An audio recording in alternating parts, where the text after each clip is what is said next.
Boa noite, gente.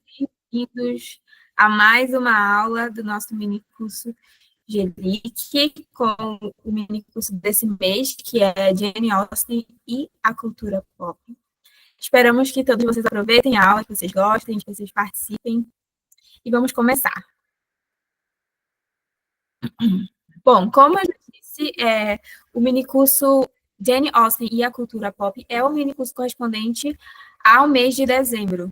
Então, a gente está fazendo esse projeto de minicursos GELIC, que eles acontecem uma vez por mês. A gente oferta um curso relacionado aí às áreas de literatura e de cinema.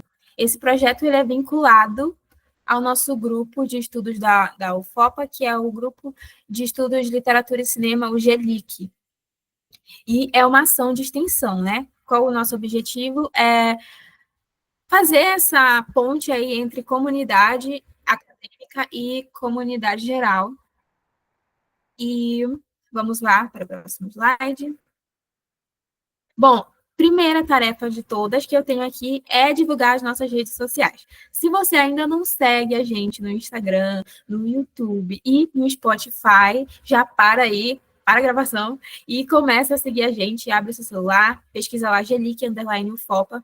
Além da gente ter as informações sobre os cursos que estão sendo ofertados para esse projeto, né, de extensão, a gente também tem alguns posts lá que são mais específicos para as áreas que a gente pesquisa, como literatura e cinema, e cultura pop no geral também, se você gosta. A gente tem posts sobre música lá, a gente tem também uma playlist no Spotify, que você já pode seguir, que foi escolhido a dedo as músicas dessa playlist. A playlist se chama Gelic. Gente, eu não lembro direito o nome da nossa playlist, mas tá lá no nosso canal, que é Gelic UFOPA, tá bom? Também tem o nosso podcast. Como vocês perceberam, essa aula está sendo gravada e ela vai ser disponibilizada gratuitamente no nosso podcast Gelic UFOPA, também no YouTube. Então, se você quiser rever alguma coisa que você não prestou atenção, alguma referência, alguma coisa assim, fica tranquilo que essa aula está sendo gravada e vai ser disponibilizada gratuitamente nas plataformas de áudio. Outra coisa que também estou aqui para avisar vocês é que se vocês precisarem conversar com a gente, saber um pouco mais sobre o projeto, dar alguma sugestão de melhora, qualquer coisa, você pode entrar em contato através do nosso e-mail gelic.projeto.fopa@gmail.com. Vamos nos apresentar, né? Bom, eu sou Alice Pereira, eu sou licenciada em Letras em Inglês e também sou bolsista do grupo, bolsista de extensão. Então, eu faço um papel de mediadora aqui nesse mini curso. E essas meninas que vocês estão vendo aí na tela são as professoras mediadoras dessa noite. Vamos começar com a Larissa Aguiar, que é professora especialista e mestranda. Ela é especialista em literatura comparada e ela é mestranda pelo PPGL. O PPGL é o Programa de Pós-Graduação em Letras da UFOP. Tá? E a gente tem também a Renata Vidal, que é licencianda em Letras Português pela UFOPA, a Sofia Neto, que é licencianda em Letras, também pela UFOPA, e a Hiromi Okubo, que vai estar na aula 2, que é licencianda em Letras também, pela UFOPA. Vamos ver o que a gente vai conversar durante essas duas aulas. Aqui na primeira aula, que é hoje, dia 9/12, a gente vai ter o tema, afinal, quem é Jane Austen? E aí a gente vai ter uma introdução ao romance feminino e ao contexto histórico. Depois a gente vai ver uma breve biografia sobre a Jane Austen e conversar sobre as temáticas e as obras e as temáticas sociais da autora. Então, a gente está aqui deixando aberto, se você quiser comentar, e a gente incentiva isso, que vocês participem, que interajam com a gente, porque esse curso é também uma conversa para a gente dialogar aí sobre a Jane Austen. Na aula 2, a gente vai entrar mais nessa questão da cultura pop, de como ela conversa com a contemporaneidade, né? Então, o título da aula 2 é Austen Mania, e a gente vai primeiro conversar um pouco sobre literatura e cinema, então essa questão de adaptação, de literatura comparada, todos esses conceitos a gente vai conversar no começo dessa aula. Depois nós vamos para Austen Mania, que é como que a obra da Jane Austen, ela influenciou aí a cultura no geral, né, principalmente cultura pop, nos anos 90, nos anos 2000, 2010 e 2020. E, por fim, a gente vai ver como que a obra da Jane Austen conversa hoje com as mídias contemporâneas. Vamos conversar também sobre os filmes, né? Eu não mencionei aqui, mas hoje na primeira aula a gente vai falar sobre o filme Emma, de 2020, que é um filme que é uma adaptação de uma obra da Jane Austen. E na semana que vem a gente vai falar sobre o filme Patricinhas de Beverly Hills, que também é uma releitura da obra Emma da Jane Austen. Agora eu quero conhecer um pouquinho vocês, então vou deixar aberto aí o chat ou o microfone para quem quiser falar.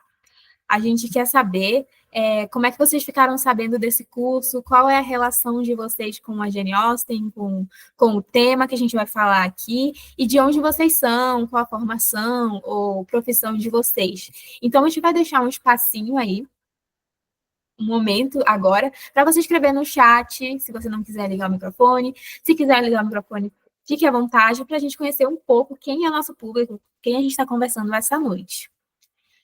Para não ficar esse silêncio todo, eu vou falar com as meninas, que são nossas professoras, primeiro perguntando para elas qual a relação delas com a Jane Austen, assim, porque elas se interessaram por esse assunto e tudo mais. Vamos começar com a Larissa. Pode falar, Larissa, para a gente? Opa, posso? Oi, gente, boa noite. A Alice já me apresentou aqui, eu sou a Larissa. E, eu pessoalmente eu sempre gostei das obras da Jane Austen.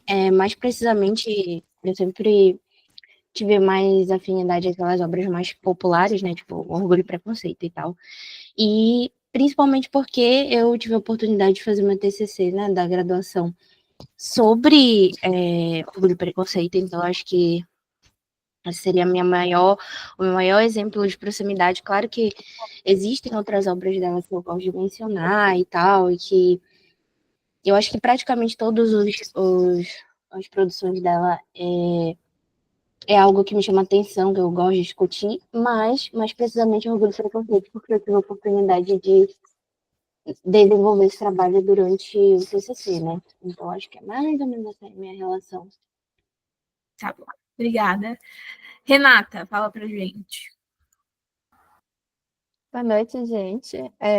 Eu sempre gostei de Jane Austen. Ela foi minha porta de entrada na literatura.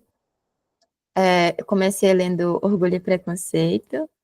Foi uma obra que eu gostei muito de ler, porque eu me identifiquei bastante. Mas a que eu mais gosto mesmo é Emma. Então, eu estou muito feliz da gente poder conversar sobre essa obra hoje. Tanto os livros quanto os filmes, que são igualmente bons. Inclusive, eu queria saber de vocês se vocês acham fácil ou vocês acham difícil ler Jane Austen. Eu acho que, comparado a outros tipos de literatura dessa mesma época, eu acho bem fácil, assim, de ler, dá uma certa tranquilidade, até porque os temas que são tratados nessa obra geram uma identificação, né, com a gente. São, de uma certa forma, atuais. Eu gosto muito da Jane Austen. Espero que vocês gostem também. Obrigada, Renata. Gente, lembrando que a gente quer conhecer vocês também. Então, escrevam aí no chat de onde vocês são, como vocês souberam do curso e qual a relação de vocês com a Jane Austen, com esse tema, alguma coisa nesse sentido. Vamos ouvir agora a Lara falando, Lara Sofia, sobre ela com a Jane Austen. Pode falar. Boa noite. Eu acho que eu comecei a conhecer a Jane Austen, como quase todo mundo, com Orgulho e Preconceito, mas no caso o filme. E eu gostei tanto que eu procurei ler.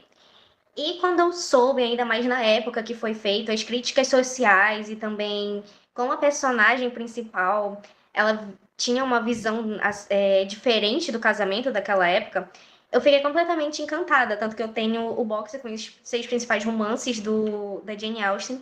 E quando eu soube que o Gelic, que é um projeto que eu gosto tanto, ia fazer, eu, assim, não foi, como já estava fechado, eu não, primeiramente eu não ia entrar, mas como deu a oportunidade, e eu tô muito feliz, então eu agradeço muito. Obrigada, Sofia. Ó, a Nayara escreveu aqui no chat. Boa noite, gente. Eu sou estudante de letras, língua inglesa da UFPA, de Cametá. E eu soube do curso pelo Instagram. Tenho muito interesse na área de literatura e é a área que eu mais gosto. Eu também, gente, é a área que eu mais gosto. Como não sei, né? Bom, eu vou falar então da minha relação, já que ninguém mais falou, e depois eu vou abrir um espaço aqui para quem queira falar.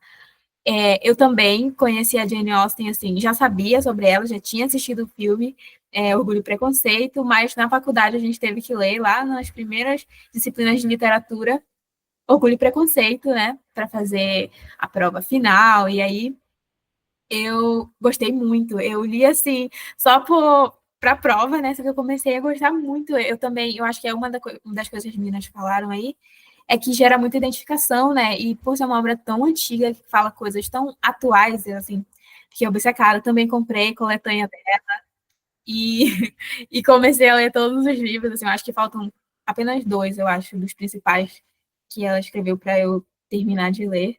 Mas foi assim que eu conheci, que eu comecei a gostar, a me interessar. Alguém mais quer falar da sua relação com a Jane Austen? Eu posso falar também. Boa noite, meu nome é Vilen, e eu acho que sou mais de frente, porque eu sou egresso do curso de História da UFOPA, Santarém, e eu conheço, é porque assim, eu acho engraçado que a gente conhece ela sem conhecer, porque eu já tinha assistido o próximo filme que a gente vai discutir, só que eu acho que deu um boom mesmo nela quando lançou Os Bridgertons, que tem muito aquele debate que é super inspirado nela, aí que quer copiar, tanto que eu li o primeiro livro da, na saga, e eu pude ver, né, que essa diferença entre a série, o livro, só que eu nunca li a Jane Austen. Aí eu tenho esse negócio assim, de um dia ler, que ela é uma grande editora. Para isso, Legal. Eu acho que tu vai gostar. Então, vamos ver aqui o que é que alguém falou no chat. Deixa eu ver quem foi. O Nicolas Leão falou, também sou estudante de letras da UFOPA, conheci o curso pelo Instagram e o meu contato com a Jane Austen se deu mais pelo que os outros falavam. Decidi ler Orgulho e Preconceito por indicação de uma amiga esse ano e achei incrível. Ai, que bom que você gostou. A gente já vai deixar a dica aqui de ler em Emma, que é o romance que a gente vai falar do filme hoje, né? Mas assim, é o meu favorito também, é o favorito da Renata, então olha aí. São dois contra o resto. Então, é a minha indicação aqui. Leiam Emma. Alguém mais quer falar sobre a sua relação, de onde é? Eu queria falar. Boa noite a todas e a todos. O meu nome é Carlos Magno, sou do curso de Letras na UFT, Universidade Federal do Tocantins, na área de inglês. E, assim, até eu entrar na graduação, eu não ouvi falar em Jane Austen, né? Então, eu só comecei a ouvir mesmo na universidade, quando tocavam em assuntos como Orgulho e Preconceito, né? Sobre literatura moderna, e ela é uma literata muito grande na língua inglesa, então, achei muito interessante a temática que vocês propuseram, né? Então, estou aqui para isso, para conhecer mais da autora, né, e tudo mais, que acho que vai ser muito, muito bom. E eu também gostaria de parabenizar por essa iniciativa, né? Muito obrigado. Obrigada. A gente espera que você goste do curso, que aproveite, todos vocês, né? Temos um comentário aqui no nosso chat. Ah, dois, na verdade, deixa eu ver. Três. Ai, meu Deus, são muitos. Vamos começar com a Vitória do Carmo. Ela disse: Boa noite, gente. Sou a Vitória, estudante de letras da UFOPA. Fiquei sabendo do curso pelo Instagram. Me inscrevi no último dia para participar dele. Estou muito contente por poder aprender mais sobre Jane Austen. Obrigada, Vitória. Espero que você goste. A Alessandra Lino de Souza disse: Eu fiquei sabendo do minicurso pelo Instagram. Tive contato com as obras da Jane Austen em literatura inglesa 1. Antes de ler, eu tinha preconceito. Olha aí, orgulho e preconceito. Tinha preconceito com as obras dela. Achava que seria uma leitura arrastada, mas quando li Orgulho e Preconceito, gostei bastante. Senti vontade de ler mais. Tem alguém com a mão levantada. Pode falar que depois eu leio os outros comentários. A pessoa baixou a mão. Deixa eu ver quem tá aqui com a mão. Eu acho que foi sem querer, né? Acho que tu pode Tá bom. ler. Então, vou continuar lendo aqui, tá? Se quiser, se foi por querer, então levante de novo aí que a gente dá a oportunidade. Tá. A Carla Juliane disse: boa noite a todos. Sou do curso de Letras em Inglês da UFOPA. Conheci o curso através do Instagram, já sigo o Gelic desde que entrei na universidade. Gostaria de futuramente integrar no grupo de estudos. Vai ser bem-vinda. Meu contato com a Jane Austen foi agora nesse último semestre, na disciplina de Literatura Inglesa 1, do nosso querido professor Tanaka. Gostei muito de ler, é uma obra muito à frente do seu tempo. Gostei demais da protagonista e gostaria de saber mais sobre a autora. Ai, que bom, eu espero que você goste do curso. Todos vocês aproveitem muito esse curso, porque foi feito com muito carinho para vocês. Alguém mais quer falar sobre sua relação com a Jane Austen? Quer ligar o microfone? Quer escrever no chat? Ou a gente pode seguir? Esperar uns minutinhos. Bom, eu acho que é isso, né, gente? Então, vamos seguir aqui, começar com a nossa apresentação. Afinal, quem é Jane Austen? Fiquem à vontade, meninas, agora é com vocês. Sou eu, né? Antes de novo, para quem eu acho que tá dando de ouvir bem, muito igual agora. Eu sou a Larissa, a Larissa já me apresentou. Mas, como ela bem explicou, o objetivo do mini curso é conseguir aprofundar um pouquinho, né, sobre não só quem é Jane Austen, mas conseguir relacionar ela com a cultura contemporânea. Então, esse é o objetivo do mini curso, dividido em 2 partes. E, mais precisamente, o objetivo da aula de hoje é conseguir entender exatamente, por isso o tópico, né? Afinal, quem é Jane Austen? Conseguir entender um pouco mais, apesar de, pelo que a gente viu aqui, muita gente já conhece as obras, conhece pouco sobre ela, e também conseguir relacionar isso com as diferentes produções que ela teve, entender, interpretar essas obras e também fazer essa relação com a adaptação que foi colocada para vocês assistissem. Espero que todo mundo tenha conseguido assistir. Então, para introduzir, aí eu vou pedir para a Alice passar para o próximo slide. Eu vou iniciar fazendo essa introdução ao que seria o romance feminino e também ao contexto histórico. Então, entender um pouquinho o que é o gênero romance, porque às vezes a gente fala e parece que já está super claro, né?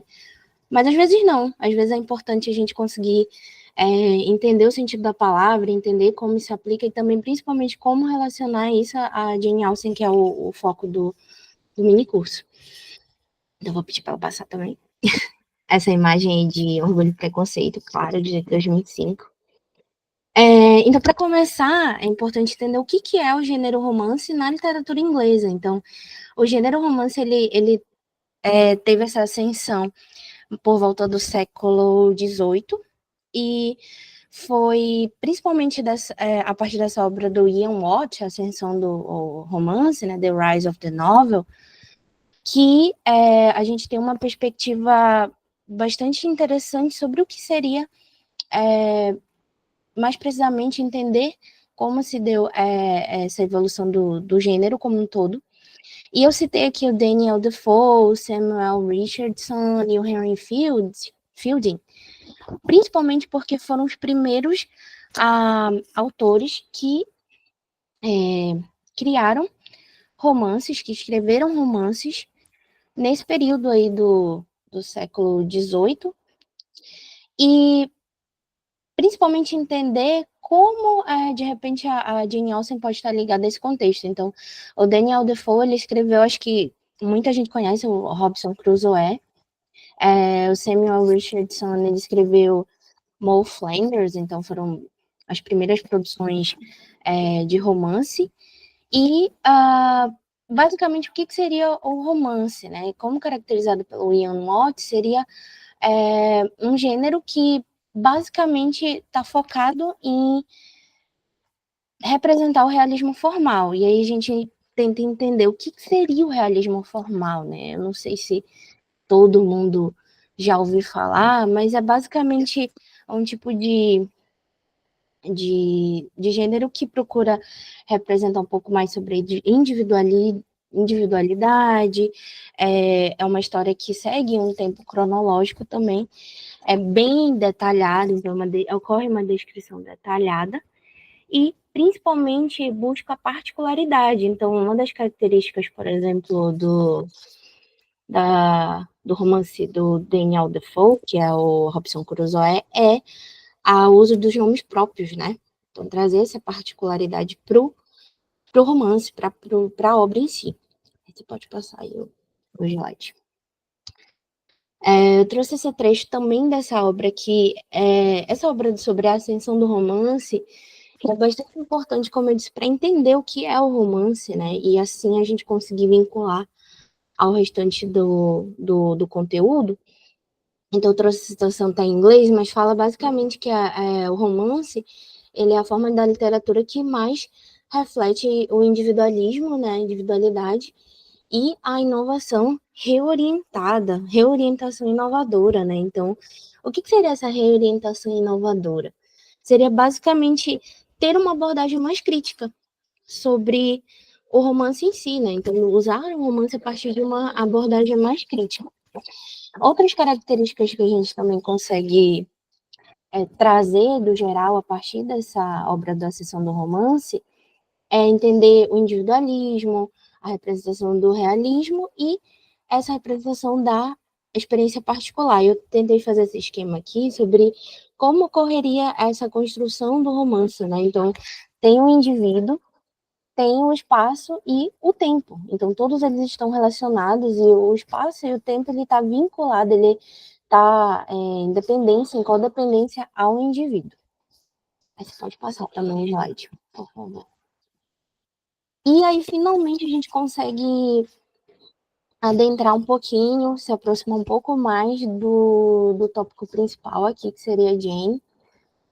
Ok, a gente entendeu um pouco sobre o que seria o romance, mas aí como a gente pode relacionar o romance com a Jane Austen? A gente pode seguir essa ideia do romance feminino. Porque, na verdade, o romance, as produções de romances, elas começam com homens escrevendo, né? E tanto que o romance feminino, ele iniciou com um homem, que é o Samuel Richardson, que eu coloquei ali, que inicia essas produções com romance epistolar, né, por meio de cartas. Então, é curioso porque até algo que era direcionado para as mulheres, né, que tinha como alvo o público feminino, foi inicialmente e tradicionalmente, que ironia, né, e tradicionalmente produzido por um homem. E o mais, eu diria curioso, né, eu diria o mais irônico, é que era representado a partir da visão de homem, porque a visão de um homem é totalmente diferente da visão de uma mulher, né. Então, é isso, começa, até coloquei aqui como bem representativo aqui, a capa de Clarissa, né, or The Story of a Young Lady, que é uma das primeiras obras do Samuel. E, basicamente, gente, se você pesquisar um pouquinho sobre esse romance, representa a vida cotidiana, né, de uma mulher, e tanto que é descrita ali, né, The Story of a Young Lady, né, as histórias corriqueiras de uma jovem mulher. E, basicamente, as produções inclinavam e representavam o casamento, né? Então, essa rotina familiar, cotidiano, e culminando na representação também e na busca do casamento pelas as mulheres, né, da época. Então, como eu já explorei, seria a popularização do gênero romance entre o público leitor feminino, então era o foco, era o público-alvo, era essa representação do universo doméstico, e como eu disse, através da visão masculina, então era a forma que ele via, né, o que queria passar a mensagem, qual mensagem queria passar para esse público leitor, né, então era meio que quase que doutrinando, né, as leitoras. E era, como eu disse, um meio de educação do público feminino, era uma forma de colocar o que seria intuitivamente, né, o que elas deveriam seguir. Então, a gente pode passar também. Tá. Então, aí a gente chega nesse tópico, essa evolução, né, entendendo o que é o romance, o gênero, o que seria o romance feminino e o romance feminino de autoria feminina. Então, as primeiras e principais, eu não diria somente elas, né, mas as principais autoras do romance de autoria feminina seriam a Jane Austen, claro, que é o foco aqui, as irmãs Bronte, o George Eliot, e eu fiz questão de colocar ali a Virginia Woolf, porque ela está ali a partir do século XX, né, então um pouquinho mais atual, mas que é muito representativa e ela menciona muito essas autoras acima nas próprias obras, né? Então, eu não sei se alguém aqui já chegou a ler Virginia Woolf, mas super vale a pena, né? Falando sobre essa perspectiva feminina e sobre a produção, né? Como escritora mesmo. E tem essa dualidade, né? Então, o que ocorre aqui, quando a gente fala sobre romance feminino de autoria feminina, ocorre ainda, não há uma uniformidade, né? Porque existe ainda essa resistência da sociedade à mulher escritora e à mulher como parte dessa sociedade patriarcal. Porque uma mulher que optava por escrever, ela ia contra, né? A estrutura social previamente estabelecida que era guiada pelos homens, né? Então, apesar de a gente ter bons exemplos, ainda não era algo que... E não é algo uniforme, né? Então, foi algo muito... aos poucos, né? Foi algo que... Tanto que a própria Jane Austen, né? Para que ela pudesse seguir o caminho dela, ela precisou fazer escolhas, né? Sobre o que era importante para ela, escrever ou ter todas as outras coisas, né? Então, não é fácil, não era algo que era, não se encaixava dentro da estrutura social. Aí você pode passar também. E eu fiz questão de trazer esse trecho, eu sei que é meio grande, né? Mas eu vou ler rapidinho, porque é bem significativo. Tem sido difícil para os críticos considerar que as mulheres romancistas e a literatura feminina, teoricamente, por causa de sua tendência de projetar e expandir sua própria cultura estereotipada de feminilidade, e ver na escrita feminina uma eterna oposição entre criatividade biológica e estética. O que quer dizer, né, esse trecho aí? Eu achei muito representativo, acho muito importante para pontuar esse tópico, porque até a recepção crítica, né, das mulheres romancistas era estereotipado, né? O que seria estereotipada? A cultura estereotipada da feminilidade. Então, ver a estética, a escrita feminina como uma eterna oposição entre a criatividade biológica e estética. Então, elas não poderiam ser as duas coisas, né? Então, haveria essa oposição entre o que seria a criatividade biológica e o que seria a criatividade estética. Então, o que seria, elas conseguiriam fazer uma produção de um conteúdo relevante ou seria só algo que seria a retratação da estética ideal? Entendeu? Então, havia esse impasse em compreender, elas conseguiriam, essas mulheres, escritoras, romancistas, elas conseguiriam fazer as duas coisas, elas conseguiriam escrever e, ao mesmo tempo, ter um conteúdo relevante e também trazer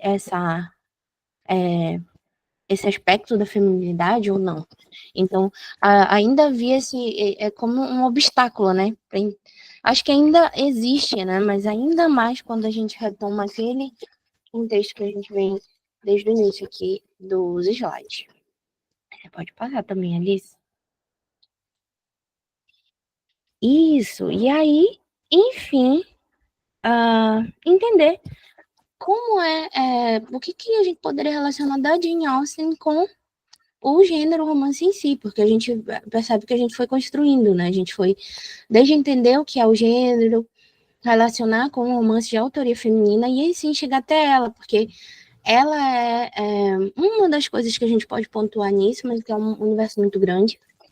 Então, a gente pode caracterizar, tentei colocar tópicos aqui para simplificar, né? Então, como ocorre essa relação e essa representatividade dela com o gênero e nos seus romances.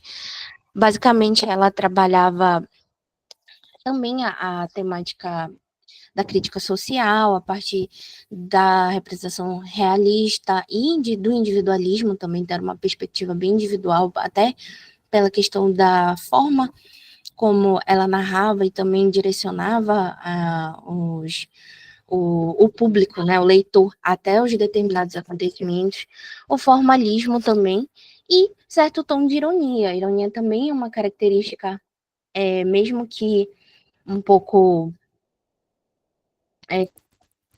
dentro das narrativas que a gente consegue acompanhar dela, e de alguns personagens também, principalmente os personagens femininos.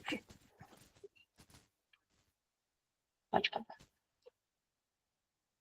Isso. Aí aqui eu só destrinchei um pouquinho e a gente consegue trazer aquele tópico de crítica social para cá, né? Porque quando a gente fala de crítica social, a gente pode pensar assim, ok, muita coisa, né?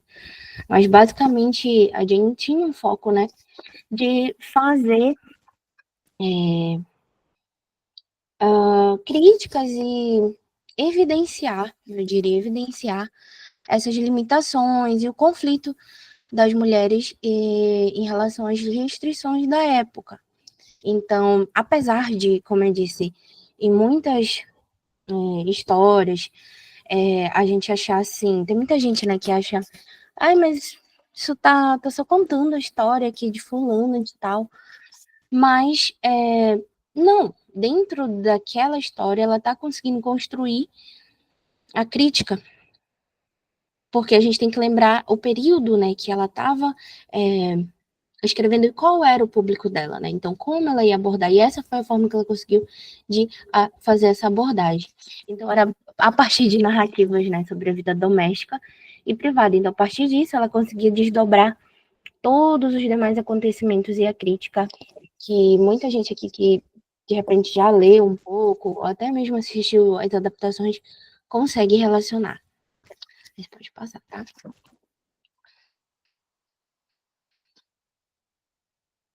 Isso. Aí eu retomo mais uma vez ali o Ian Watt. É muito importante esse texto que a gente está referenciando sobre a ascensão do romance, porque lá a gente consegue entender essa relação do gênero em si, do romance, com ela, com as produções as obras da Jane Austen.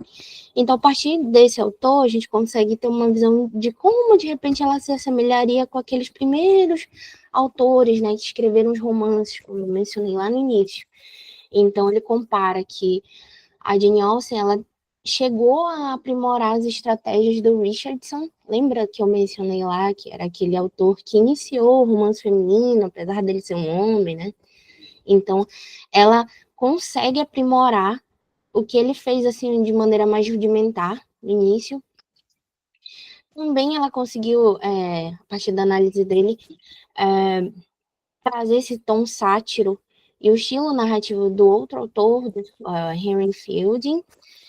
E uma das características também mencionadas a partir da análise e dessa obra, do Ian Watt, é sobre como ela faz o uso, né? Como ela manipula e como ela trabalha o uso do narrador, porque eu não sei como eu digo, é bem importante ver quem de repente já leu e aí você retoma lá ou até instiga você a ler e prestar atenção nesses elementos, né? Como é que ocorre o uso do narrador, qual que é o papel dele. Então, dentro das obras dela, o narrador é muito importante. Ele observa, ele comenta, ele faz parte da história. E o ponto de vista, não sei se vocês já perceberam também, o ponto de vista do narrador, em muitas das obras, ele inicia a narrativa, né? Então, dá aquele ponto de partida e direciona para onde que você deve, ou o que você deveria se atentar naquele momento que você começa a leitura, né? Então, guia o público. Então, isso é muito, muito, muito interessante. Acho que isso vale a pena de perceber. De repente, quando você for ler alguma coisa dela, né? Das obras, pode passar isso. Esse é o meu último slide já. Eu estava empolgada, né, ali falando sobre o romance feminino, sobre o romance, a Jane Austen e tal. Mas é importante também pontuar, porque quando eu falei disso, também fala um pouco sobre as críticas sociais, né, o contexto. Mas só vou fazer daquele geral, para um panorama geral, sobre qual seria o contexto histórico da época, entendendo a época que ela viveu, né? E a época que ela representa nos seus romances, né? Então, é esse ponto de partida. Claro que quando a gente for ver as adaptações mais adiante, entender a Austen mania, né? Entender como as obras dela foram se adaptando à cultura contemporânea, a gente já vai ter outros contextos, né? Mas aqui a gente tem como ponto de partida o contexto dela, né? De onde ela partiu e de onde partiu toda a perspectiva que ela traz dentro das obras como um todo, né?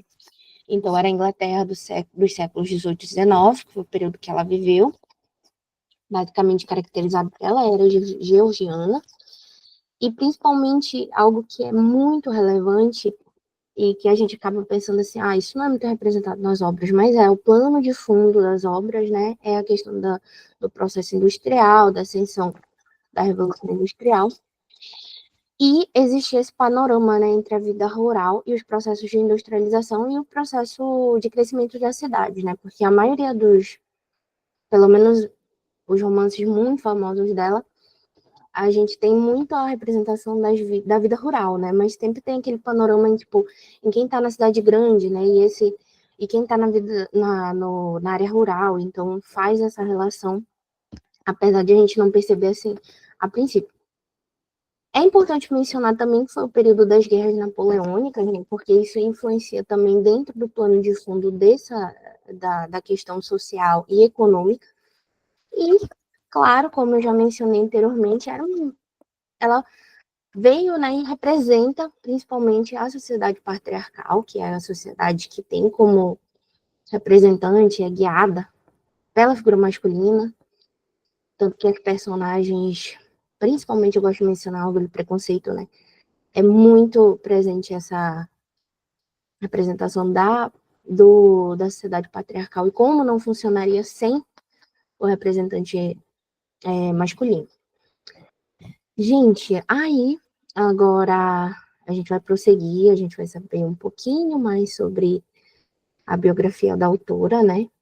Mas se tiver alguma pergunta, depois vocês podem perguntar e tal. Boa noite. Agora eu vou falar um pouco sobre a biografia da Jane Austen.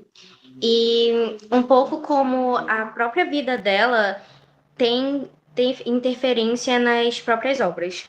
Pode passar, Alice. Bom, um breve resumo. A Jane Austen, ela é uma escritora inglesa. Ela nasceu em 1775 e faleceu em 1817. Ela nasceu em Steventon, Hampshire, na Inglaterra. A família dela, no caso, o pai dela, que é a figura mais conhecida, assim, tirando os irmãos dela que eu já vou falar depois, ele era um pároco, que é basicamente um reitor de uma igreja.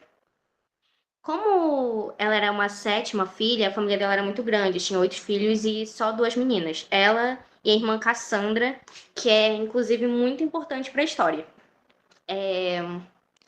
Ela não era considerada uma mulher rica. Ela era mais ou menos uma das últimas filhas de uma família que hoje seria considerada mediana, uma de classe média. Ela morreu com 41 anos e apesar de hoje a gente considerar essa idade muito pouca, né, uma vida muito breve, na época era uma idade até já mais do que deveria. Bom, tanto ela quanto a Cassandra nunca se casaram. E ela dedicou toda a vida da literatura desde que ela começou. Uma coisa interessante para ser dita é a relação da família dela com o começo da história dela. Porque eles eram uma família de leitores. O pai dela, se eu não me engano, ele tinha uma coleção de livros com aproximadamente 500 volumes. E todas as noites tinham relatos que eles, depois da janta, faziam tipo um sarau e eles compartilhavam o que eles achavam dos livros. E talvez o começo do amor dela pela literatura tenha começado ali. Alice, pode passar de novo?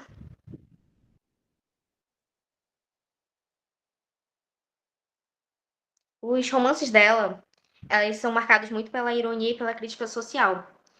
O que na época, assim, já é muito, além de uma mulher escrever, ela ainda colocar seus próprios pensamentos e a ironia, ironizando o próprio círculo social, assim, da sociedade, era algo muito escandaloso, para falar o mínimo.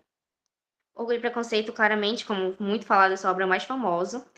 E uma curiosidade é que, no começo, o livro não era para ser chamado assim. Ele era para ser chamado First Impressions, que combina muito até com o tema, que é Primeiras Impressões.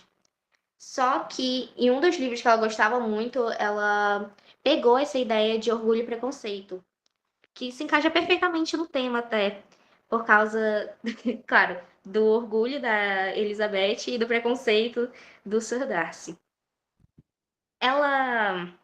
As obras dela, como eu falei, ela destacava muito a vida dela mesmo nas obras. Por exemplo, a nobreza rural da época. Como eu falei, ela nasceu numa vila pequena e ela mostra praticamente todas as obras dela, as personagens principais, elas viviam nesse campo rural, tinham muito contato com essa realidade dela. Inclusive, aí tá a foto dela, o único retrato oficial dela que foi feito pela irmã mais velha dela, a Cassandra. Por aí, ela tinha 1810, ela tinha 30 e poucos anos, acho que 35 por aí. Pode passar, Alice?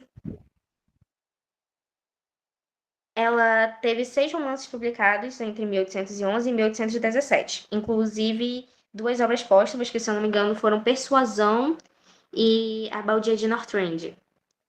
Os 2 livros foram publicados pelo irmão mais velho dela, Henry, que inclusive é muito importante também, assim como a Cassandra, para a história, mas em sentidos diferentes. Porque enquanto a Cassandra era a melhor amiga da Jane Austen e a única irmã mulher dela, o Henry, ele ajudava ela com os escritos. Inclusive, a maioria dos romances dela foram passados por ele e que ele ajudava ela. Já que na época, como não existia educação formal para as mulheres, quem dava a educação mais ou menos era em casa e era o pai e os irmãos, que eram os que tinham acesso à prole masculina. Inclusive, ela e a irmã foram levadas para um internato na casa de uma amiga da família, se eu não me engano, que elas passaram apenas 2 anos porque a mulher, infelizmente, ficou com uma doença gravíssima e super contagiosa. E tanto ela quanto a Cassandra tiveram que voltar para casa e foram só esses 2 anos que elas passaram no internato. E eu acho muito interessante, assim, notar como a família dela foi de grande ajuda, assim, para a carreira dela em si. Porque no tempo não era, como tanto a Larissa falou, não era normal, entre aspas, uma mulher ser escritora. Na verdade, ainda mais ela, que não era nenhuma herdeira e nem uma família muito rica, ela tinha 2 opções. Ou ela casava, ou ela tinha empregos que eram aceitáveis na época, não tanto, que era o de governanta, o de babá. Mas Jane e a irmã não aceitaram nenhuma dessas 2 opções. Elas viveram sob os cuidados do pai e dos irmãos, que elas eram bancadas. E tanto que quando o pai dela morreu em 1805, no começo do ano, elas ficaram desesperadas, porque elas não eram mulheres casadas. Mas um irmão dela, que é uma curiosidade bem interessante, mesmo que ele não fosse, né, os pais dele estivessem vivos, ele meio que foi adotado, entre aspas, por um tio rico, um tio e uma tia rica. Tanto que ele é o único da família que ele tinha o nome Austen, o hífen e o nome da outra família. Ele era o único rico porque, assim, os outros irmãos ou trabalhavam na igreja ou na marinha. Ele era o único que virou herdeiro, mais ou menos. E aí ele teve esse papel de deixar uma casa, uma propriedade para a mãe dele e as irmãs mais novas, que nunca se casaram. Pode passar. Ela publicou seu primeiro romance, Razão e Sensibilidade, em 1811. Porque mesmo que antes ela tenha tentado muito publicar os romances dela, a maioria eram barrados na hora pelos editores. Não importa se os membros masculinos da família dela tentassem negociar, porque eram eles que faziam as negociações na época, eles barraram por ela ser mulher e também porque na época o romance, assim, ele tinha um estilo, ela chegou meio que mostrando características novas. E uma coisa que eu deixei ali para comentar é que o primeiro esboço de Orgulho e Preconceito, que tinha outro nome na época, foi de 1795 a 1797. O que mostra, né, que ela já escrevia muito antes das publicações dela. Pode passar, Alice. Agora eu vou falar sobre um assunto que eu particularmente me interesso muito, que são as cartas da Jane Austen. No começo, se estima que tinha cerca de 3.000 cartas escritas, das quais sobraram, se eu não me engano, 161. E eu já vou contar por quê. Mas as cartas, na maioria, as que foram preservadas, elas detalham o cotidiano dela. Tanto que porque, como a família dela não era muito rica, eles tinham poucos empregados. E esses poucos empregados, ela tinha muito contato com eles, porque ela meio que observava e ficava analisando não, mas fazendo parte daquele círculo. Ela meio que também ajudava em algumas coisas, como o bordado, a manutenção das coisas. Também uma coisa interessante que detalha muito as roupas dela, das roupas que ela e a irmã usavam em bailes, nos pequenos que elas costumavam usar com o círculo social dela e da família. E uma coisa interessante que fazia comentários irônicos e sarcásticos sobre as próprias pessoas que ela convivia, os amigos da família. Ela basicamente nas cartas não falava mal, mas ela ironizava. Tanto que os personagens de dois de Orgulho e Preconceito que são muito claros, que são a Mr. Ai, meu Deus, a Mr. Bennet e a tia do Darcy, elas são muito uma sátira para a sociedade na época, em geral. Meio que, por meio dessas personagens, ela criticava pessoas as experiências dela com os círculos sociais. Pode passar, isso.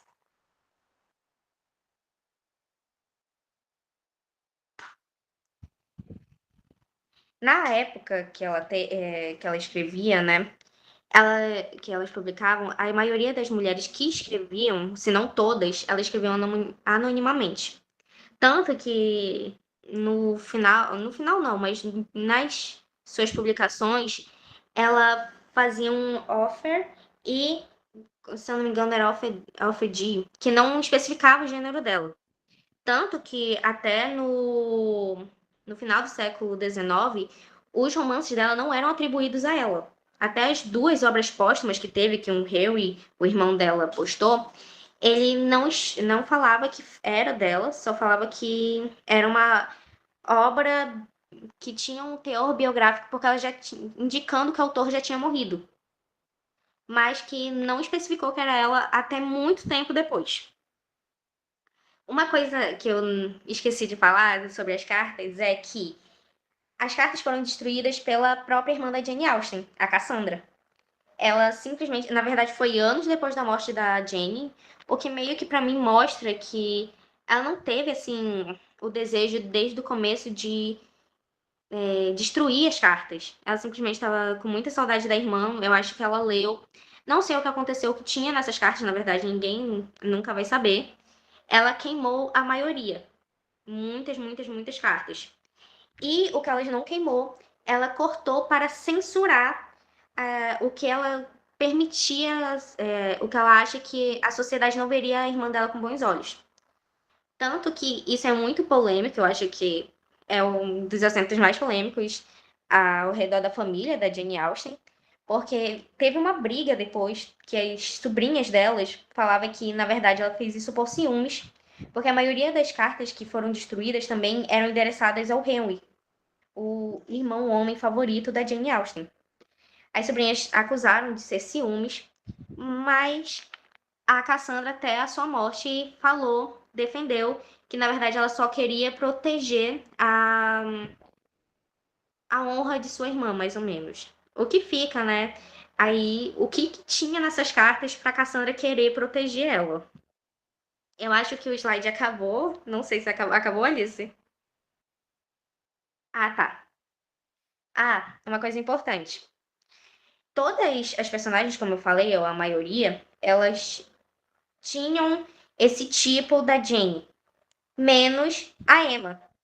A Emma era a única personagem dela que era herdeira, que era de uma família muito rica, mas o que não diferenciava isso delas é que até ela não queria se casar. Ela não, mas nesse caso não era porque ela tinha como que se possa dizer, ela tinha as oportunidades, mas mesmo assim ela simplesmente não queria. Quando as outras personagens que estavam em situações meio que precárias, que elas não queriam, elas só não queriam. A Emma tinha motivos. Tanto que ela fala nos livros, que eu acho muito bom, que é uma das frases mais famosas, porque ela fala que ela achava que nenhum homem ia amar tanto ela quanto o pai dela. E que ela estava muito bem assim. Eu acho Emma incrível, de verdade. E esse salto da Jane de personagens que tinham só as características que ela conhecia para Emma é muito interessante. Ela mostrar outro lado, ela tentar escrever sobre outra pessoa, mas de uma certa forma, um romance que não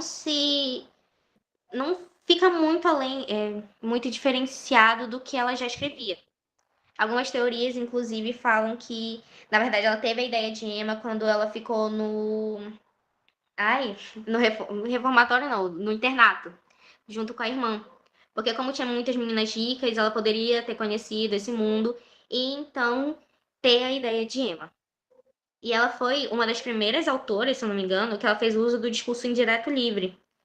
Ou seja, ela falava sobre os personagens, mesmo em terceira pessoa, como narrador, mas também mostrava a diferença deles, os sentimentos dele, como a própria Elizabeth, que é muito interessante também ver os pensamentos dela sobre a época, o caráter e tudo que os motivos pelas ações dela. Eu acho que acabou e é isso. Eu espero que tenham gostado. Agora vamos para obras e temáticas sociais com a Renata. Boa noite, então vamos continuar falando sobre as obras. Pode passar. Sobre as obras, só que vamos também focar nos temas sociais, né? Que a autora aborda. Aqui eu trouxe para vocês algumas obras da Jane Austen. A Abadia, a Persuasão, a Lei de Susan, Razão e Sensibilidade. Pode passar. Emma, Manifesto Park e Orgulho e Preconceito. Vocês podem perceber que cada um tem uma capa diferente, justamente para mostrar para vocês o quanto que Jane Austen é uma escritora famosa, né? Cada ano sai algum lançamento, alguma edição nova dos livros dela. Percebam que ela escreveu há muitos anos atrás e mesmo assim tem edições novas todos os anos.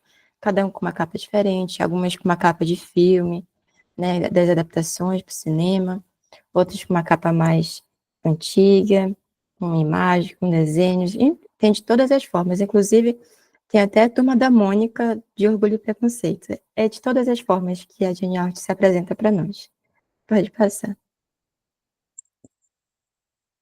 E, bom, cada uma das suas obras, ela retrata de forma diferente a realidade e a sociedade da época. Ela traz crítica, reflexões do que acontecia naquela época que ela vivia. E acho que é justamente por isso que ela é tão famosa.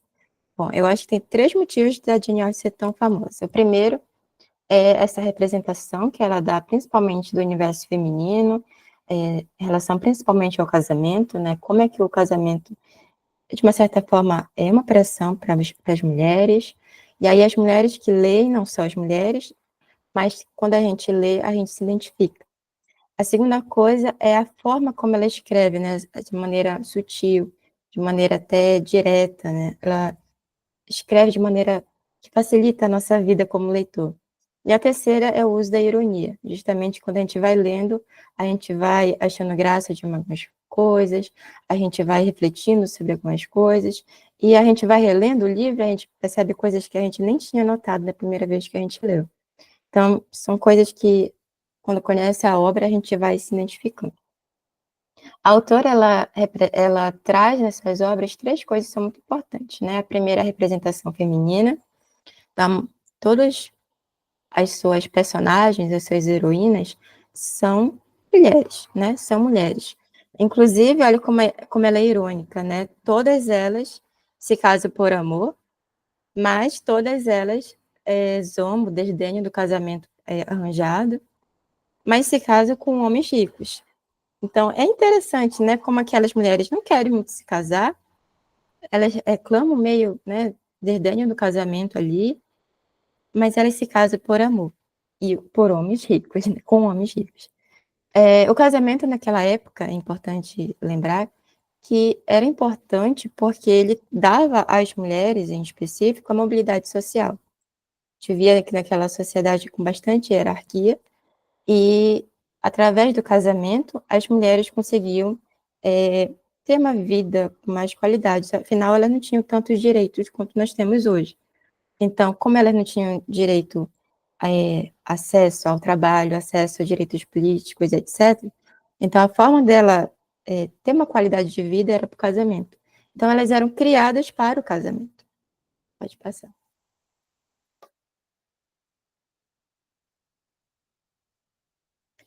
E ao longo das obras, boa noite, boa noite. Ao longo das obras, nós vemos aí cada livro com bastante tom de ironia. Ok, seja bem-vindo. Com bastante tom de ironia, como as mulheres eram tratadas.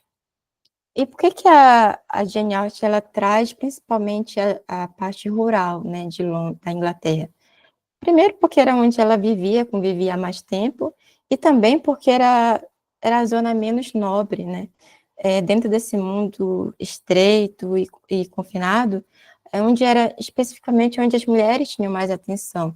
Perceba que na capital, lá na parte industrial de Londres, vivia a aristocracia, vivia os homens ricos, né? Onde eles tinham mais foco, onde eles tinham mais poder, mais autoridade, onde eles eram mais vistos. Onde as mulheres eram mais vistas? Dentro de casa. Então, como a Jane Austen é uma escritora do dia a dia, ela vai trazer o dia dentro de casa, onde as mulheres são retratadas. E por que a gente trouxe a Emma, né? Porque a Emma é a personagem mais rica, porque ela vem de uma linhagem da autoridade, da fortuna do pai. Como ela não tem nenhum irmão, homem, né, um homem na sua autoridade, depois do seu pai, ela tem o maior recurso financeiro, ela é a dona da casa. Então, por isso que ela também é a personagem mais feliz, mais alegre, também a mais mimada. Ela foi escrita por Jane Austen justamente porque a Jane queria uma personagem que ninguém gostasse.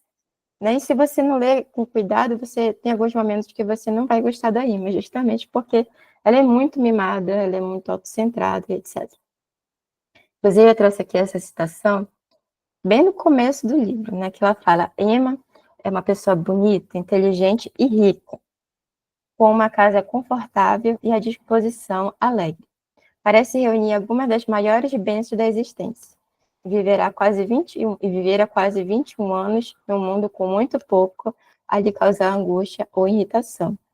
Justamente pela condição social que ela tinha, não tinha como ela ter algum tipo de infelicidade, porque pelo fato dela ser uma pessoa rica, ela era bem vista, ela é bem quista.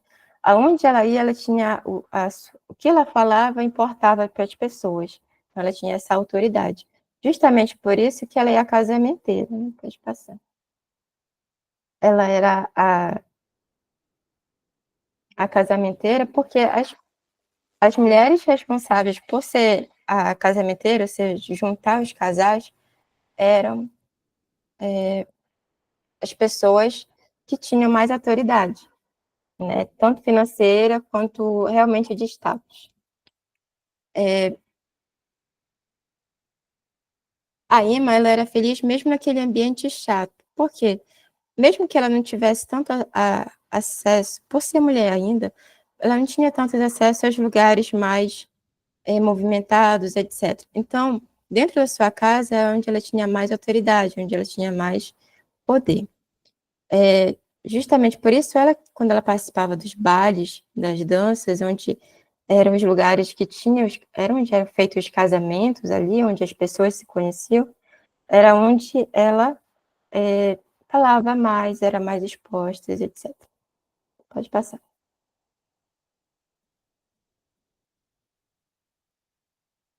Pode passar. Aqui a gente chama esse processo, né, de juntar pessoas, de casar pessoas, de matchmaking, que é uma expressão em inglês, justamente para expressar o casamento arranjado, né, que era muito comum na época, em algumas culturas ainda é muito comum, de juntar pessoas, principalmente os filhos, né, onde a heroína principal, que é a casamenteira do livro, mas não a única, né? Tem uma parte do livro, por exemplo, que chega o Churchill, e aí eles querem casar a Emma com o Churchill. Então, tem alguns personagens na obra que fazem esse processo de juntar pessoas para casar. Só que a Emma, ela se destaca, porque ela casou primeiro a empregada no início do livro, e aí ela se orgulha disso e quer casar outras pessoas também. Aí ela conhece uma menina que não tem muitas condições financeiras, se torna amiga dela e quer casar essa amiga. Só que aí ela quer casar com uma pessoa em específico, que é o Sr. Elliot. Só que o Sr. Elliot, ele é de uma posição econômica, hierárquica, muito maior. E aí a Emma foca nisso, porque a sua imaginação, como ela é uma pessoa muito mimada e autocentrada, ela pensa que a imaginação dela tem que ser a verdade. Então, se na cabeça dela, a amiga dela vai casar com o Sr. Elliot, faz muito sentido, então é só isso que importa. E aí, mesmo que outras pessoas se interessem pela amiga dela, isso não importa, porque o que ela quer que aconteça é aquilo que ela está imaginando. E aí, durante todo esse desenrolar, com muita ironia, a amiga dela acaba não se casando com o Sr. Elliot, porque o Sr. Elliot gosta da Emma. E a Emma toma um choque quando ela descobre isso, porque ela não imaginava isso, porque o Sr. Elliot não está na mesma posição social e econômica da Emma. Como ela está tão acostumada a estar na superioridade, que ela nem cogita pensar nisso. Justamente por isso que ela tem esse posicionamento de autoritário mesmo em cima da amiga. Ela quer aquilo que ela está imaginando. E o matchmaking, ele é uma coisa muito conhecida culturalmente, né? Quando a gente pensa em casamento arranjado, a gente pensa muito na Índia também, porque lá tem bastante casamentos arranjados. Então, a gente tira um pouco do foco da Europa, alguns países ainda tem, só que hoje em dia, claro, com outras alterações, com outras mudanças, né? Tem também outras religiões, a fato da família unir o filho com outra pessoa que ele se interessa. Também a questão da bênção, né? A bênção dos pais ainda é algo ainda muito forte na nossa cultura, casar com a bênção da família. Hoje em dia, a gente já não tem mais esse processo de de juntar pessoas da forma que ela foi feita, justamente porque as mulheres foram conquistando e adquirindo direitos sociais, políticos, e hoje em dia juntar pessoas já não faz mais sentido, é mais em questão de sentimento, então a pessoa gosta de outra pessoa e aí ele se casa. Pode passar. Mas antigamente não era assim, né? Por que que esse livro foi feito e por que que a crítica dele a esse modelo? Porque, bom, existia 4 opções que eram viáveis para o casamento. A mulher, ela era criada para se casar, justamente por isso, que era através do casamento que ela conseguia uma certa segurança. Então, os pais iam lá e criavam ela para, para se juntar com outra pessoa. E tinha 4 formas disso acontecer. A primeira era que a escolha era feita completamente pelos pais, parentes e amigos da família, sem o conselho e o consentimento do noivo e da noiva.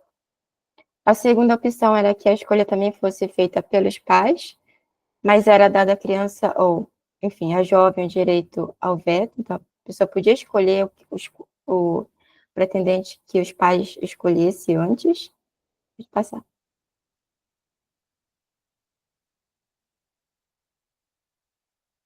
A terceira opção era feita necessária graças à ascendência do individualismo, era que a escolha era feita pelos próprios filhos, entendendo-se que eles escolhessem dentro de uma família ou a mesma situação financeira, posição social que os pais tinham direito e o veto. Ou seja, eu posso escolher contanto que seja da mesma classe alta que eu estou vivendo, ou da mesma classe média que eu estou vivendo, ou da mesma classe baixa que eu estou vivendo. Pode passar. E a última opção, que era muito raro acontecer, era que os filhos escolhessem sozinhos e simplesmente informassem os pais da sua decisão. É interessante notar que dentro desse processo de juntar pessoas, a Emma se destaca porque, ao mesmo tempo que ela quer que as pessoas que ela está juntando se apaixonem e casem por amor, também tem uma questão hierárquica e de condição social e econômica, porque ela quer casar com uma pessoa que tenha a mesma posição social. Ela ainda se importa com essa posição social que ela está vivendo. Então, é algo muito interessante, porque ela vive ainda nesse meio termo. Ao mesmo tempo que ela quer que a amiga dela case por amor, ela também não quer casar com uma pessoa pobre, entende? Tem que ser na mesma classe social.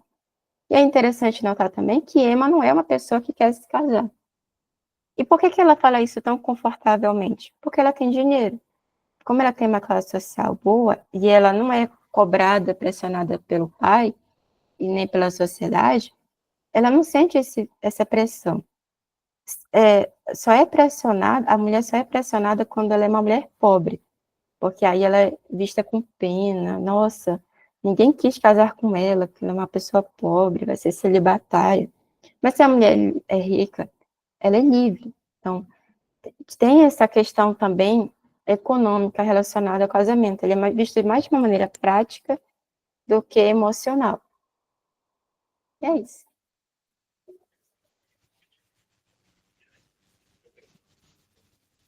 Ok, muito bem. A gente ainda tem uns minutos aqui para conversar um pouco sobre a obra, né? A gente mandou lá no e-mail para vocês que a gente iria assistir Emma para essa primeira conversa. Então, vamos conversar agora sobre Emma. Fazer algumas perguntas. Vou direcionar primeiramente as perguntas às meninas que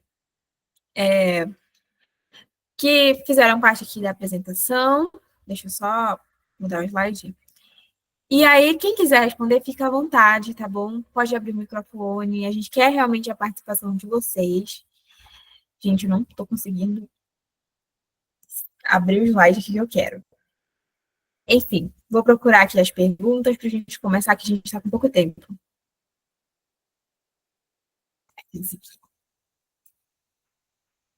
Bom, a primeiro se vocês já tinham lido. Essa daqui pode responder no chat, o pessoal que se inscreveu no curso. Se vocês já tinham lido Emma e se já tinham visto o filme, essa adaptação de 2020, né? Emma tem umas 4 ou 5 adaptações, eu não sei direito. São tão várias. Então, se vocês já tinham visto essa adaptação, e o que vocês acharam do filme? Me digam aí o que acharam. Começar com a Larissa. Ah, gente, pois é, porque se vocês perceberam, a gente tentou fazer, vir, né, construindo todo o conceito para que aí a gente chegasse no que foi colocado para vocês assistirem, né, sobre a Emma, que foi de 2020, né? Só que eu não sei se vocês sabem, mas Emma tem várias adaptações, né? Tem o de 97, na verdade, esse com a Gwyneth Paltrow é de 96, eu acho. Se eu não me engano, é de 97, é uma outra, né? E tem também uma série, eu até comentei para as meninas que é de 2009, teve uma temporada, assim, e tem essa de 2020, aí eu até pensei assim, gente, por quê? Por que, né, escolher, de repente, a de 2020, né? Aí surgiu aquela questão de, porque foi a que eu linkei automaticamente, não eu, né, mas a da gente conversando, que linkou automaticamente quando a gente fala de adaptação de Emma. E eu acho que fala muito sobre a popularidade, né? Eu acho que dentre as adaptações é a que traz essa perspectiva mais atual. Eu acho que o que influencia também, de repente, nessa popularidade é o elenco, a direção. Vale lembrar que a direção de todos esses que eu mencionei aqui é diferente e traz um pulo, né? Desde aquela primeira adaptação de 1996, que é a que alguém menciona aqui no chat. E é uma perspectiva diferente, né? Apesar de ser tecnicamente a mesma história, né? Então, sim, a gente escolheu, acho que, não sei se as meninas concordam, né? Mas nesse objetivo de trazer essa visão mais atual, até para fazer esse parâmetro, essa comparação com o que a gente propõe no próprio título do minicurso, né? Que é Jane Austen e a cultura pop contemporânea. Então, é a versão mais atual. E entender, né? De repente, eu não sei quem aqui leu o romance, por acaso, e como que a gente consegue relacionar, né? O que que a gente pode tirar dessa adaptação, né? Eu falei muito aí, não sei se as meninas querem. Obrigada, Larissa. Eu vou ler aqui os comentários no chat. A Thaís disse que assistiu Emma de 1997, anos antes dessa nova versão. O Jarson disse que, infelizmente, não assistiu, só ouviu falar por alto desse livro pelo canal da Antofágica. William disse que adorou ver a Anya Taylor-Joy e tantos rostos conhecidos no filme, só achou os diálogos do filme muito rápidos e ficou perdido. Não sei se foi a legenda. Pode ter sido questão da legenda mesmo. Eu também tive essa dificuldade, assim, porque estava atrasada. Eu achei a legenda atrasada. Não sei se vocês perceberam isso. Também amei ver a Anya Taylor-Joy, como é a neta da atriz brasileira Maria Gladys, que eu esqueci o nome dela, que está lá no filme também. A Nayara Correia disse, eu ainda não li o livro, só assisti o filme e eu gostei bastante dele. A Alessandra disse, ainda não li o livro, mas depois de assistir o filme fiquei bastante interessada. Sim, gente, que bom que vocês gostaram. Meninas, o que vocês acharam? Renata, comente pra gente. O que você achou do filme? Gostou da adaptação? Eu gostei da adaptação, achei boa, achei bem legal. Eu ainda não tinha assistido nenhum filme de Emma, então foi bacana, gostei. É, é. Recomendo o E filme a para quem não assistiu. Oi? Sofia, estou perguntando a Sofia agora se ela Ah, gostou. eu assisti primeiro Se ela já tinha o de assistido. 1996, Aquela... 97.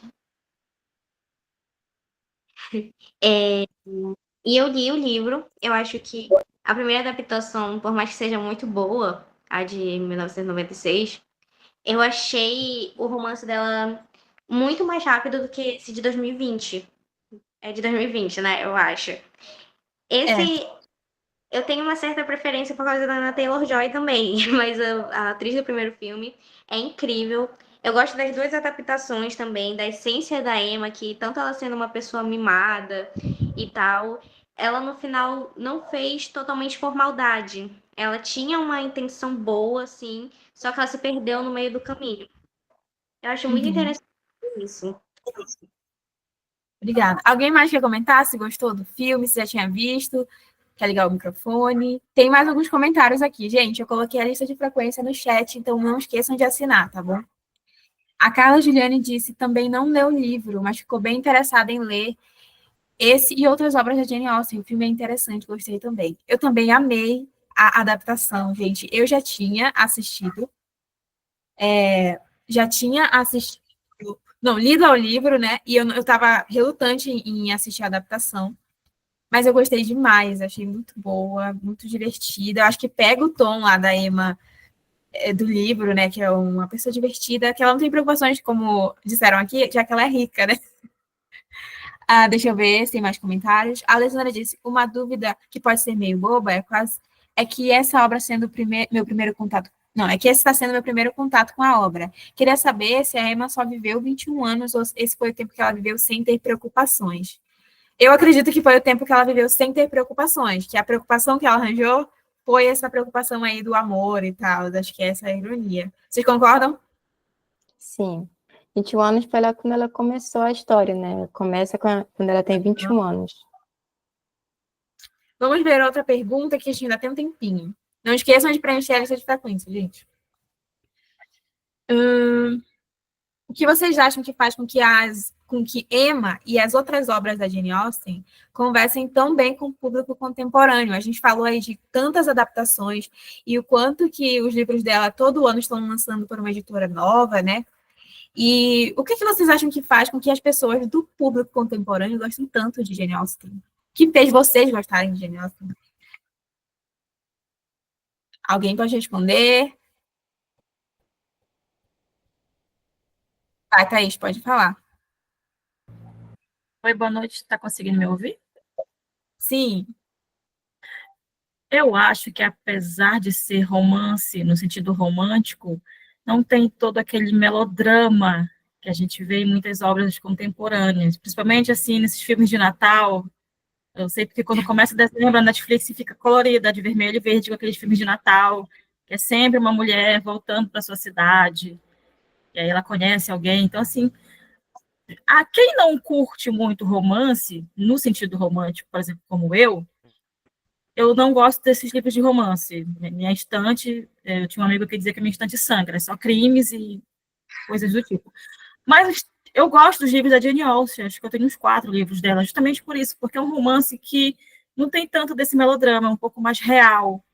As pessoas, elas se conhecem, elas têm conflitos, mostram as questões sociais, como elas influenciam. Então, eu acredito que seja isso, porque apesar de, sei lá, tantas décadas, séculos, de lá para cá, alguns relacionamentos humanos continuam seguindo as mesmas normas. Pessoas de classes diferentes não podem ali conviver, porque sempre vai rolar um preconceito, seja, né, das famílias ou dos amigos, alguém vai achar que é interesse. Então, eu acho que é porque, apesar do momento que ele foi escrito, o romance ele é muito contemporâneo ainda. Concordo totalmente. Eu fiquei impressionada quando eu li Orgulho e Preconceito a primeira vez e senti que tantas coisas ali conversavam com a atualidade, assim. Então, eu acho que isso é uma das coisas. O Jarlisson, ele comentou aqui que acha que a internet, uma maior divulgação desses autores de outros países, dessas obras, e diz que também não gosta desses romances melodramáticos, que eles são chatinhos e repetitivos. E diz que concorda que é temporal. A Carla Juliane, ela disse que, na perspectiva dela, como ela já falou, é uma obra à frente do seu tempo. E a gente consegue entender a personagem. Jane Austen cria uma personagem diferente para aquela época. São mensagens e questões sociais tão atuais que qualquer um que lê consegue acompanhar a história. O Nicolas Leão disse que acha que é por conta da forma sincera com que ela escreve. As personagens têm várias falhas e sofrem as consequências disso e, acima de tudo, aprendem com os erros que eles cometem por conta desses preconceitos. Concordo plenamente com todos vocês. Eu acho que as personagens da Jane Austen são tão, assim, fortes, assim, porque a gente consegue ver que elas têm os seus erros, né? Elas, principalmente a Emma, assim, é uma pessoa que tem muitos defeitos, mas ainda assim, acho que a gente consegue se identificar com ela, né, de certa forma. Não somos ricos, pelo menos eu não. Mas a gente consegue se identificar com essas falhas humanas aí que a Jane Austen tão bem trata, né? Alguém mais quer falar sobre essa pergunta? Quer comentar? Ligar o microfone?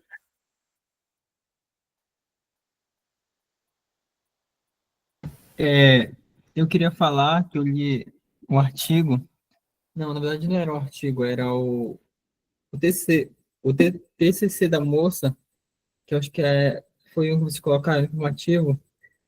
Uhum. E eu achei muito interessante que lá fala por que tem essa questão das personagens só casarem com homens mais, como posso dizer, numa situação melhor de vida.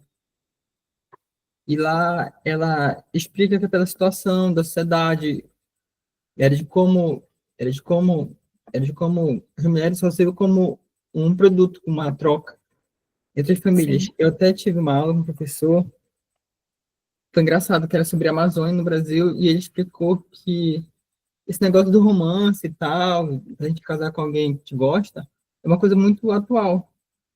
E que a maioria das famílias tinha essa questão tipo assim, a gente só vai casar para tentar manter uma relação de poder, de ter mais dinheiro.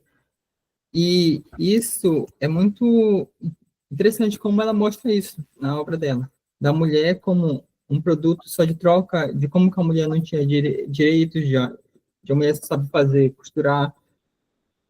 Tanto que tem alguns lugares que falam que a mulher ela não sabia ler, ela sabia o básico, né, que ela não tinha professores. E também tem outro ponto que fala no artigo sobre a questão dos personagens serem tão reais, porque ela fazia basicamente com base na família dela. Então, quase todos eles eram baseados no pai, era baseado nos dois irmãos. E também é muito Sim. legal que esse outro irmão dela, ele fazia essa, não é apuração, que tem um nome para isso hoje, né? Aí ele até falou para ela, não, tal fruto que você falou não nasce nessa época, nasce naquela época. Acho que é muito legal essa fosquinha, né? Sim, sim, obrigada. Vamos ler aqui o chat. A Thaís está falando, sim, Nicolas, que tem uma parte que a Emma humilha uma senhora e pega o ralho dela. Aquela cena é bem constrangedora, né? Que ela falando bobagem lá para a senhorinha. O Jarson comentou, né? Os adolescentes precisam conhecer mais essas obras. Esses personagens ajudam muito nas questões de ansiedade e depressão, de conhecimento de si, das lutas e reviravoltas, das aventuras também. A leitura pode ser terapia. Quem descobre não se enjoa, pode ver a vida de outra perspectiva. Verdade, é como viajar, né? Um livro é você ir para outros mundos e tudo mais. Bom, gente, essa foi a nossa conversa. Se alguém quiser dar mais alguma contribuição, pode ficar à vontade. Nós voltamos semana que vem, no dia 16. E curiosidade, dia 16 é o dia do aniversário da Jane Austen, tá? O aniversário dela vai ser semana que vem, a gente vai comemorar aqui em aula. Vamos falar sobre Patricinhas de Beverly Hills, que é uma leitura diferente, aí contemporânea, né? Para Emma. Então, assistam o filme, se vocês ainda não assistiram, para a gente conversar e falar um pouco sobre essas questões aí de adaptação e tudo mais. Se você também ainda não conseguiu assistir o Emma de 2020, eu super aconselho a assistir. É um filme muito legal, muito divertido. Eu acho que é uma boa adaptação, assim, da obra. Também procurem ler o livro, que é muito bom. Muito, muito obrigada pela participação de vocês, pela conversa, pela interação. Não esqueçam de preencher a lista de frequência, tá bom? Isso é muito importante para vocês conseguirem um certificado. E lembrando que o certificado só será emitido com a participação mínima de 3 horas. Então, nós temos uma aula aqui e a outra aula da semana que vem vai fazer 3 horas. Você tem que preencher os 2 links. Se tem links dos materiais, sim, a gente vai mandar. A gente tem uma página com todas as referências e a gente vai mandar no final do curso no e-mail de vocês, com todas as referências que a gente usou aqui no curso de hoje, tá bom? Alguém mais quer falar alguma coisa? Espero que vocês tenham gostado da aula. É isso, gente. Muito obrigada. Vou parar a gravação agora. Deixa eu ver onde que tá. Tchau, tchau.